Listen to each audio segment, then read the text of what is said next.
டே டைம்ல நீங்க சென்னையில இருந்து சேலம் ஆர் கோயம்புத்தூர் போகணும்னு நினைச்சீங்கன்னா கண்டிப்பா இந்த பஸ்ல போங்க. ஒரு சூப்பரான பஸ்ஸா இருக்கும். ரீசெண்டா சென்னையில இருந்து கோயம்புத்தூர் போறதுக்கு நான் சூஸ் பண்ண பஸ் தாங்க இந்த பிராண்ட் நியூ பஸ்ஸான எஸ்ஆர்எல் டிராவல்ஸ் உடைய ஒரு premium AC seater come sleeper bus. இந்த பஸ்ல தாங்க நான் கோயம்புத்தூர் வர டிராவல் பண்ணேன். இந்த பஸ் சென்னையில காலையில 10:30 மணிக்கு எடுத்தாங்கன்னா கோயம்புத்தூர் காந்திபுரத்துல நைட் 7:30 மணிக்கெல்லாம் கூட்டிட்டு போய் விட்டுருவாங்க. இதுல நான் டிராவல் பண்ணது ஒரு சீட்டர் மக்களே. சீட்லயே கொடுக்க வேண்டிய அம்யூனிட்டிஸ்லாம் பக்காவா கொடுத்தாங்க. மெயினா சீட்ல டிராவல் பண்றவங்களுக்கு வந்து பாத்தீங்கன்னா பெட்ஷீட் பிளாங்கெட் வந்து கொடுக்குறாங்க. டிக்கெட் ஃபேர் வந்து பாத்தீங்கன்னா சென்னை டு கோயம்புத்தூர் போறதுக்கு வெறும் 600 ரூபா ஆச்சுங்க. நான் வந்து எஸ்ஆர்எல் டிராவல்ஸ் அவங்களுடைய வெப்சைட்ல பண்ணேன்.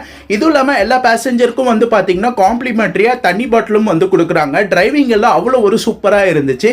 டிரைவர் அண்ணா சூப்பரா ஓட்டினாங்க. வண்டியோட ஆவரேஜ் ஸ்பீடு வந்து பாத்தீங்கன்னா 80. அந்த 80லேயே மெயின்டைன் பண்ணி கரெக்டா நைட் 7:30 மணிக்குள்ள வந்து பாத்தீங்கன்னா காந்திபுரத்துல இறக்கி விட்டாங்க. நீங்க சென்னை டு கோயம்புத்தூர் போறீங்கன்னா கண்டிப்பா எஸ்ஆர்எல்ல போங்க. இந்த வீடியோ பிடிச்சா லைக் பண்ணி சேனலை சப்ஸ்கிரைப் பண்ணிக்கோங்க மக்களே. டாடா.